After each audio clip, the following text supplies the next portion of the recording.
What if the person you married wasn't just your cousin, but your first, second, and third cousin?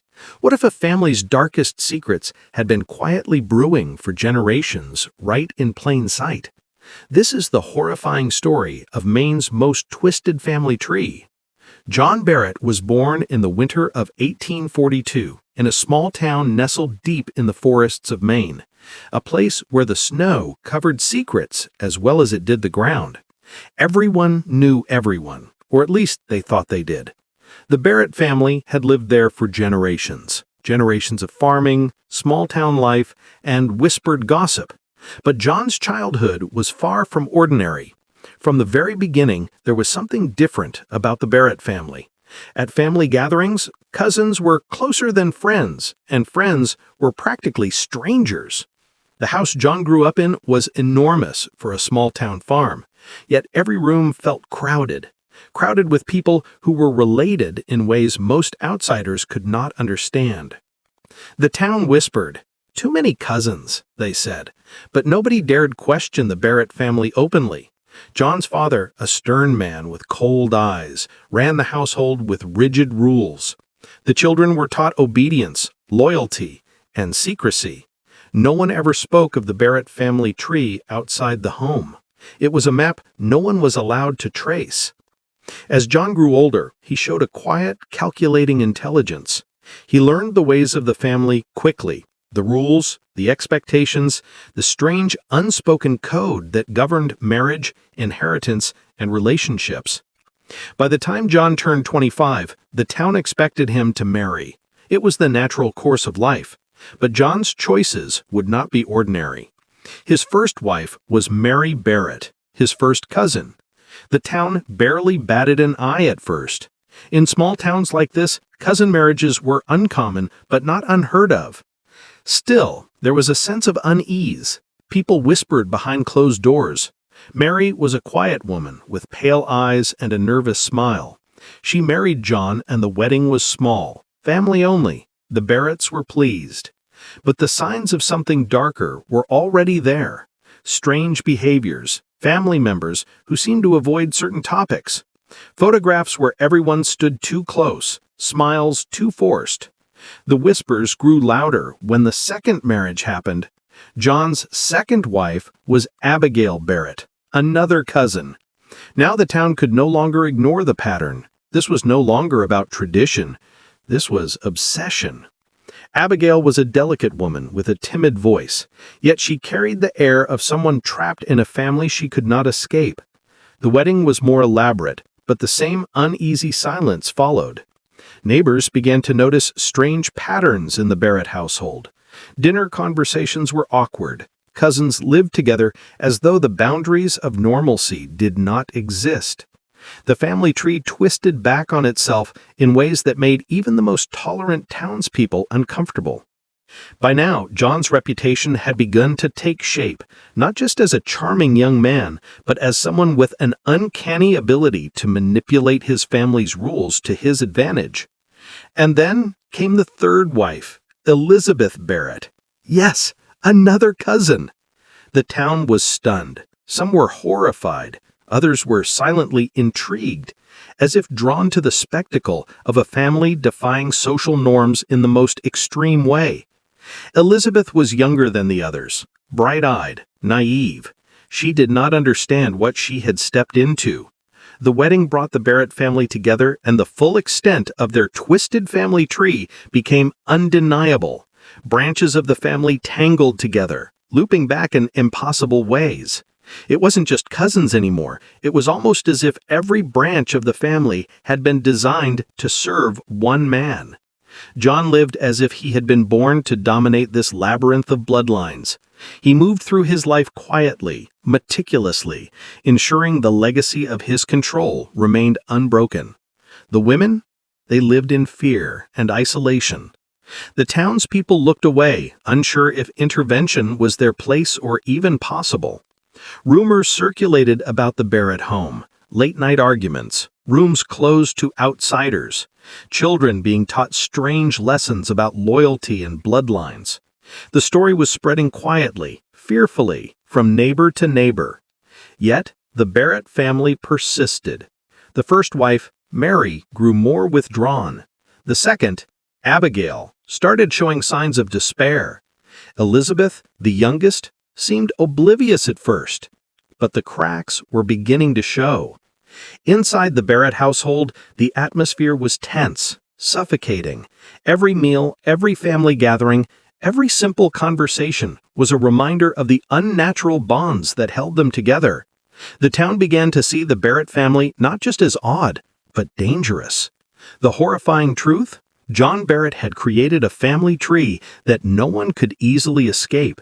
A family where every marriage reinforced his power, where loyalty was mandatory, and where secrecy was the law. The first part of this story ends here, but the darkness is only beginning. The marriages were just the surface, the twisted legacy, the secrets hidden in the family's past, and the horrifying events that would shake the town were still waiting to be revealed. John Barrett's life was a carefully constructed web, and soon the consequences of his choices would begin to unravel. If you want to see how the Barrett family's dark secrets unfold and witness the horrifying truth of John Barrett's twisted legacy, make sure to like, comment, and subscribe, and don't miss the next. John Barrett's story was already shocking. 3 wives, all cousins, but the true horror lay in his past and the twisted secrets buried in his family long before anyone ever married him. John's childhood seemed ordinary at first glance. Small town, family farm, snow-laden winters. But beneath the quiet streets of Maine, darkness ran through the veins of the Barrett family. John's father, Edward Barrett, was a man feared more than loved. Tall, stern, and unyielding, he ruled his household with iron discipline. Edward did not tolerate weakness or defiance. Every child in the Barrett household learned this lesson early. John was no exception. By age 7, he understood fear and control. The Barrett children were raised to obey and to never question the family legacy. Family dinners were lessons in hierarchy. Cousins and siblings were watched constantly. Whispers were punished. Questions were silenced. It was in this environment that John learned something dangerous: how power could be maintained through fear and secrecy. The town noticed little because Edward Barrett had a gift. He seemed like any other hard-working father, polite to outsiders, generous when it suited him. But behind closed doors, his methods were cruel. John grew up seeing how manipulation could control people, how loyalty could be enforced through fear. By his teenage years, John was already mastering these skills. He had a quiet charisma, a charm that drew people in, but he also had a coldness that kept them at bay. He observed his siblings, his cousins, and his neighbors. He learned who could be bent, who could be broken, and who could be trusted or discarded. The Barrett family was not just strange, it was calculated.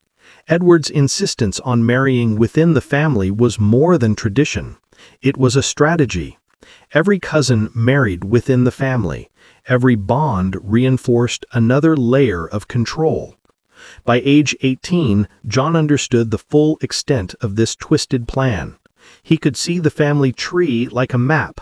Every branch, every connection, every weak link. And he had a vision for how to maintain the family's dominance. Marriage, he realized, was the ultimate tool. Through marriage, he could consolidate power. Through marriage, he could bend even the strongest relatives to his will. And so, John began observing the cousins around him, watching, calculating, waiting. Mary Barrett, his first cousin, was quiet and obedient, perfect for his plan. Abigail Barrett, more timid, more fragile, also perfect. And Elizabeth, young and naive, would be the final piece. But before any of that, John had to survive his own adolescence. School in Maine was small, one-room buildings. Teachers were strict. Children were rowdy. John learned quickly to blend in, to charm outsiders, to hide what he truly felt inside. He learned to manipulate without anyone noticing. By 16, John had become nearly invisible to those who weren't family. Yet inside, he was plotting. The Barrett household held secrets that no outsider could imagine. Late-night meetings, whispered arguments, promises of silence. Children being taught the rules of loyalty, obedience, and bloodlines. John observed all of it, and he absorbed the lessons. By the time he was 20, John had become the family's most calculating member. Quiet, charismatic, cold. When Edward Barrett finally died, John stepped into his father's shoes, not officially, but in practice. He became the family's center of power. He could decide who married whom, who inherited what, who stayed, who was cast aside. This control fascinated him, and it terrified his cousins. Mary, Abigail, and Elizabeth were just pawns in a larger game. But John treated them differently. He didn't just marry them. He controlled them. Every conversation, every visit, every glance, all calculated. The town began to notice strange patterns in the Barrett family before the marriages even happened. Neighbors whispered about cousins being unusually close, about young women being pulled into arranged marriages with their own relatives, about John Barrett's quiet, unnerving presence at every family event. Yet no one dared intervene. By now, John had perfected his ability to appear harmless while secretly tightening his grip. Mary was the first test. He courted her slowly, carefully, soft words, gentle touch. An obedient cousin turned bride. Everyone in the town assumed it was a normal union. But those closest to the Barretts noticed the small things. Mary rarely smiled outside the home. She seemed afraid of making eye contact with anyone other than John. The pattern continued with Abigail and then Elizabeth. It was a system, a cycle, a horrifying repetition. By observing the family from the inside, John had learned how to maintain dominance over them all. And the town? They were blind. This is where the true horror begins, not just with the marriages, but with how the family secrets were meticulously preserved. The Barrett household was a cage, and John held the key. Every word, every action, every decision reinforced his control. Mary, Abigail, and Elizabeth became extensions of his will, bound by blood, bound by fear, bound by a tradition that had twisted into something monstrous. Even as outsiders whispered about the Barretts, no one could truly see the full picture. The full horror would not be revealed until the third marriage, until Elizabeth joined the family, until the branches of the family tree were so twisted that the town could no longer look away. But before that, the Barrett household had to maintain its eerie calm. Meals, chores, gossip, and silence, all carefully controlled. John Barrett's life was a study in quiet domination. He was not a brute, not in the traditional sense.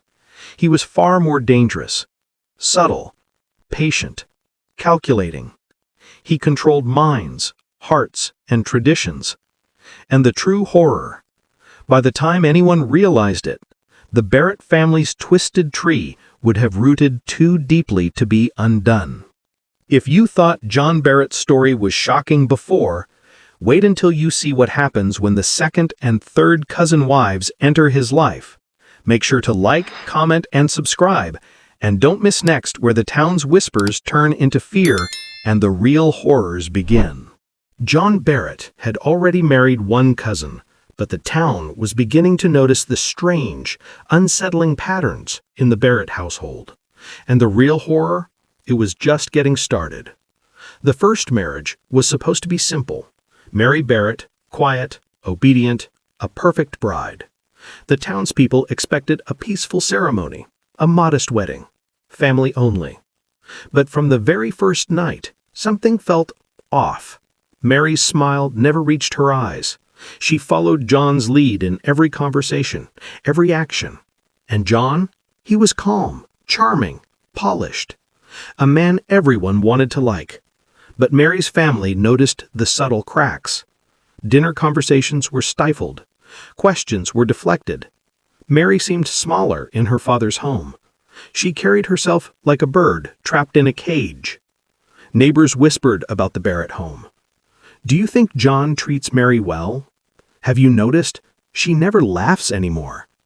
But the Barretts smiled, waved, and invited everyone over as if nothing was wrong.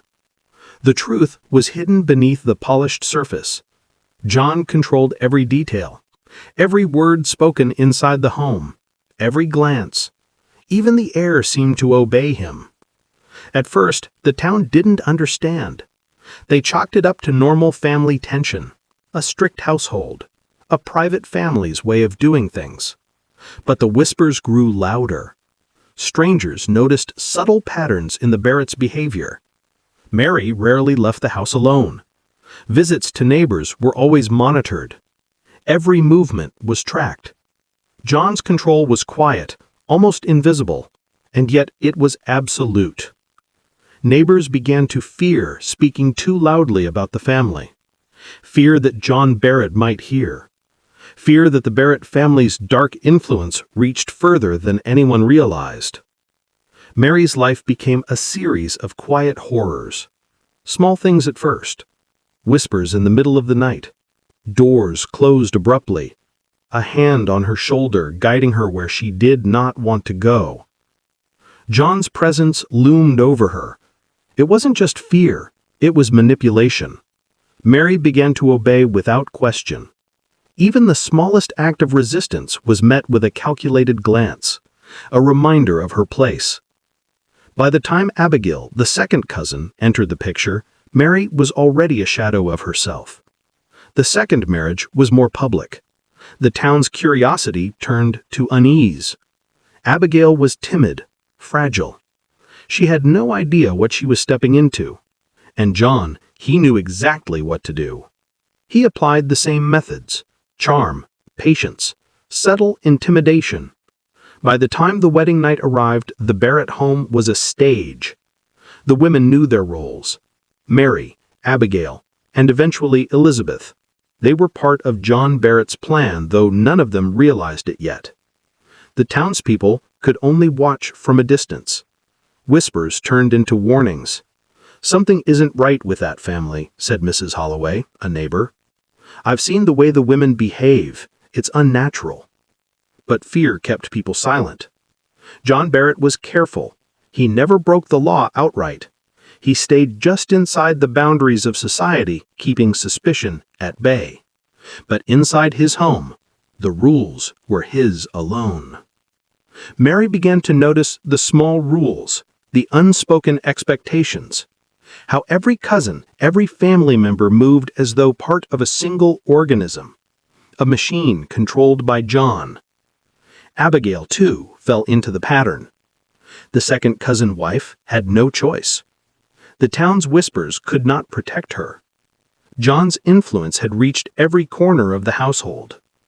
The Barrett family tree, once only a curiosity, was now a tool of control. And John was the gardener, pruning branches, arranging marriages, enforcing loyalty. The women began to live in fear of making mistakes, of disobeying, of angering John. Every glance could be misinterpreted, every word could be punished. And yet outsiders saw nothing. The weddings were celebrated. Churches smiled. Neighbors attended, unaware of the subtle terror behind the doors. By now, John's control was nearly absolute. Mary and Abigail had learned their places. Elizabeth, still young and unaware, was the last piece of his carefully constructed puzzle. The first signs of horror to the outside world were about to emerge. Late one evening, a neighbor noticed Mary walking alone in the snow. Her steps were hesitant. Her eyes darted nervously. It was clear she had been forbidden to leave the home alone. Word spread slowly, carefully, but the Barretts dismissed it as paranoia. Inside the house, John smiled quietly. He had predicted every move, every whisper, every suspicion. And he thrived on it. The pattern was clear now. 3 marriages, 3 cousins, a town that could do nothing but watch and whisper. And John Barrett? He was untouchable. The control extended beyond the wives, the entire family tree bent to his will. He had created a microcosm of power, a small town within a house, a hierarchy where every action, every thought, every glance was monitored and directed. By the end of the first marriage, the town began to realize that this was not a normal family. This was a house of shadows, and John Barrett was the puppeteer. The horror was no longer subtle. It had begun to seep into the very fabric of the town's consciousness. Mary, Abigail, and eventually Elizabeth were trapped, bound by blood, bound by fear, bound by a twisted tradition that had been building for decades. The first cracks in the illusion were appearing. The whispers of neighbors were becoming conversations. And the true horror? It was only going to get worse. The Barrett family's twisted secrets are far from fully revealed. Next, we'll dive into the second cousin wife, Abigail, and the escalating tension as the town begins to sense the true horror of John Barrett's control. Make sure to like, comment, and subscribe, and don't miss the next of this chilling story. John Barrett's control over his family was no longer a secret. At least, not to those closest to the home. But when his second cousin wife, Abigail, stepped fully into the Barrett household, the darkness inside would escalate, and the town's unease would turn to fear. Abigail Barrett arrived on a crisp autumn morning. The leaves burned red and gold, but the Barrett household was cold, quiet, still. John Barrett met her at the door with a calm smile. Polished, charming, controlled. Abigail did not know what awaited her. She had heard whispers from the town, strange rumors about her cousin John. But whispers were one thing. The house, the household, that was another. She entered the home, her hands trembling slightly. The first thing she noticed was the silence. No laughter, no chatter. Even the walls seemed to hold their breath. Mary Barrett, the first cousin wife, greeted her politely. Her smile was small, forced. Abigail thought it was courtesy. It was not. It was caution. Mary had learned quickly that defiance was dangerous. Even subtle gestures were monitored. The rules of the house were invisible, but rigid. Abigail was naive. She did not yet understand. John Barrett had arranged every detail of her introduction. Every room she would occupy, every meal she would eat, every conversation she would have. Abigail was entering a trap, and John was the architect. The first few days were a test. John observed Abigail constantly, not with cruelty at first, but with precision. Every glance, every hesitation, every word measured. He wanted to see how easily she could be molded, how quickly she could be brought into the family's strange fold. Mary watched silently. She had learned the rules. Abigail had not. The town began to notice changes in Mary. Her shoulders slumped. Her eyes avoided the streets. The laughter she once carried had vanished. Neighbors whispered. But Abigail's arrival brought a new layer of tension. Mary was no longer alone. The dynamic shifted. Abigail was gentle, timid, fragile, but her very presence reminded John Barrett of his power. He moved with more authority, subtle but undeniable. Every instruction he gave to Abigail carried the weight of the household, and Abigail obeyed. She had no choice. Every step she took was watched, every glance recorded, every word repeated to the household later. John Barrett's control extended beyond the walls of the home. It reached into the minds of those who lived there. Mary grew quieter, Abigail began to shrink. The house became colder, more oppressive. Every room felt like a cage. Even the town could feel it. Neighbors reported seeing women leaving the house only with John's supervision. Small signs at first: Mary carrying groceries alone, Abigail following his orders precisely. But the pattern was clear. The Barrett women were bound by fear, by blood, by tradition. And John, he reveled in it quietly. He did not need to raise his voice. He did not need to strike. His presence alone was enough. It was a lesson he had learned as a child. Power could be exercised subtly, invisibly, and still completely. Abigail soon began to sense the unspoken rules. Small gestures were punished with cold stares. Conversations were redirected without explanation. Mary had warned her silently, once, with a look. "Don't step out of line. He notices everything."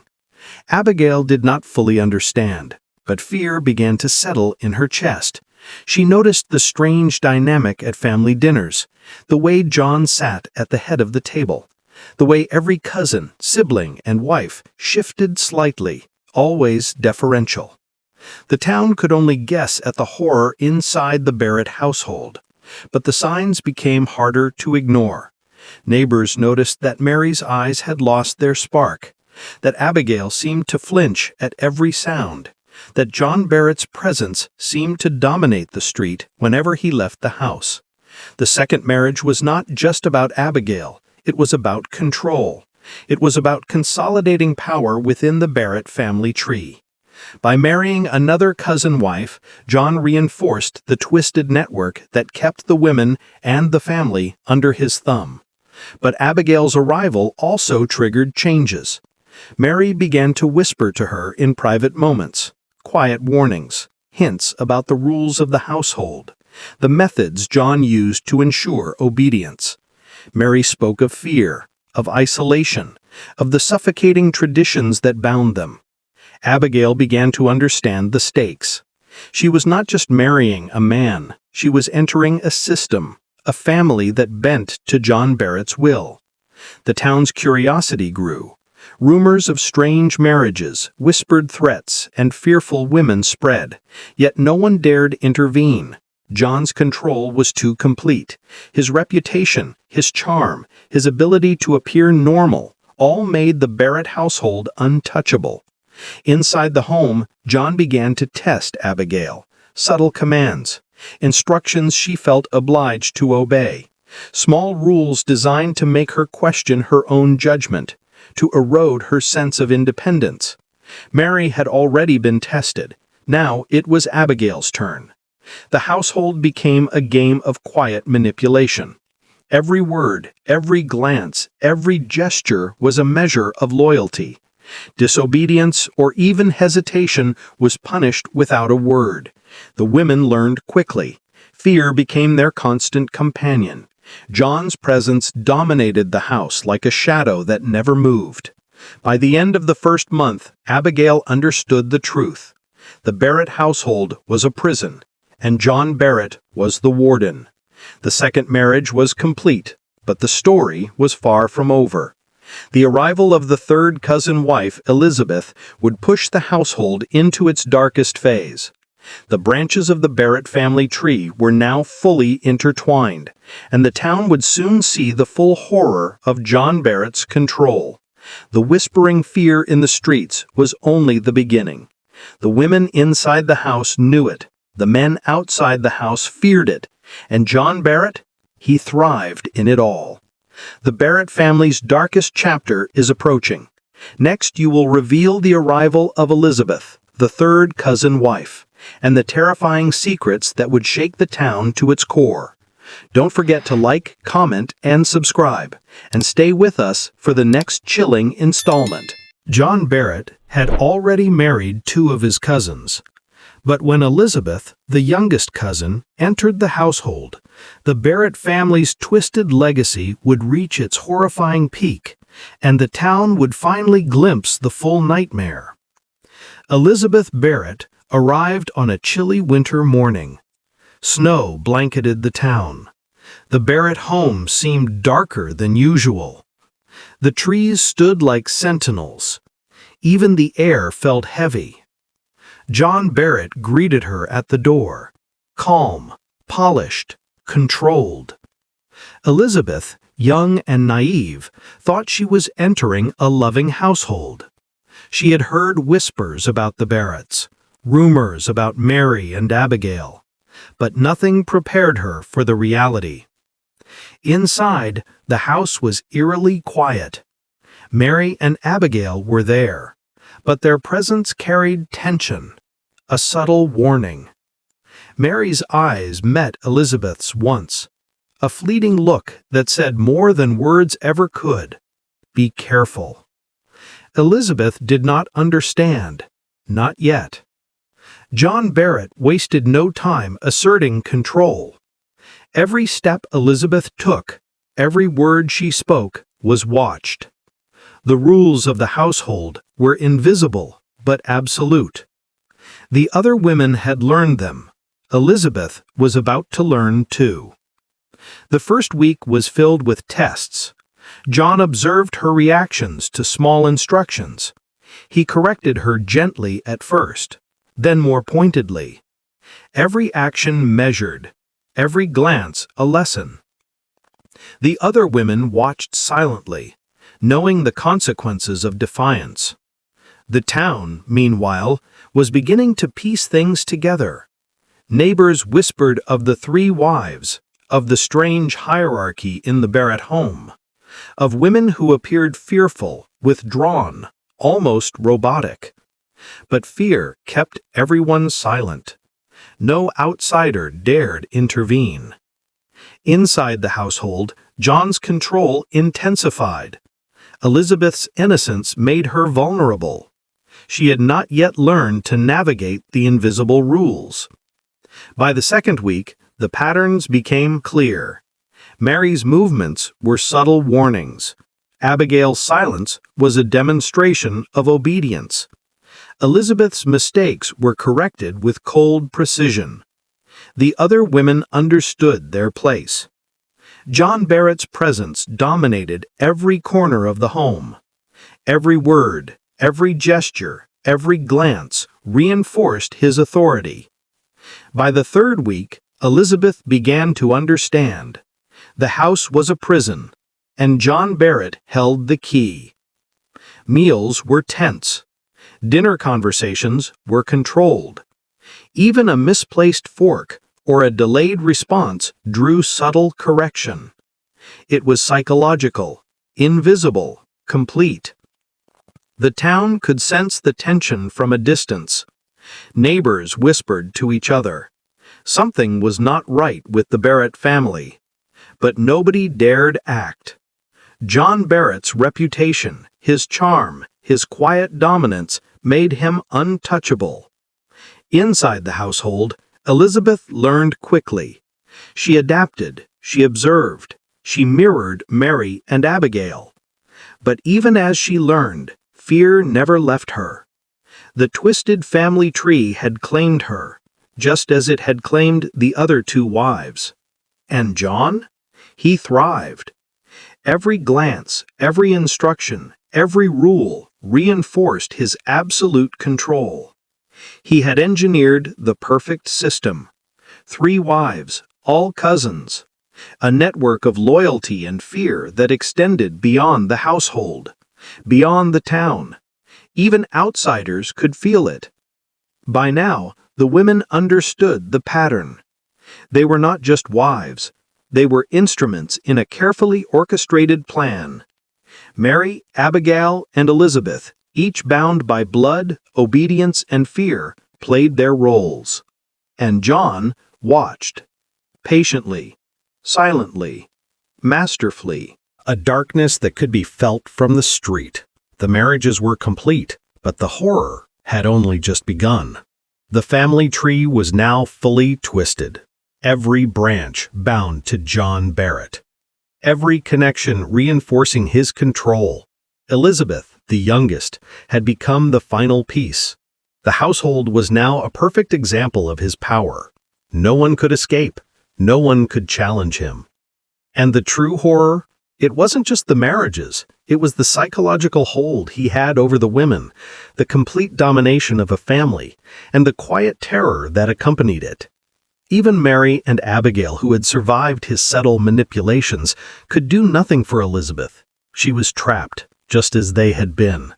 The town could see the surface, the women going about their lives, John Barrett conducting himself as a model citizen.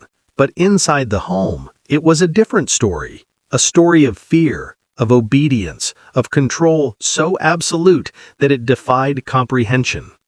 Neighbors noticed Mary's nervous glances, Abigail's quiet obedience, Elizabeth's tentative steps. And they whispered. They warned each other, but nobody could intervene. The Barrett household was untouchable. And John Barrett? He had created something that would haunt the town for years. A family tree that was no longer just a lineage. It was a tool, a weapon, a manifestation of his absolute control. By the end of the first year with all three wives, the town's whispers turned to fear. People avoided the Barrett household. Children were told not to play near it. Neighbors crossed the street when John Barrett walked by. The women inside learned to move silently, to speak softly, to obey without question.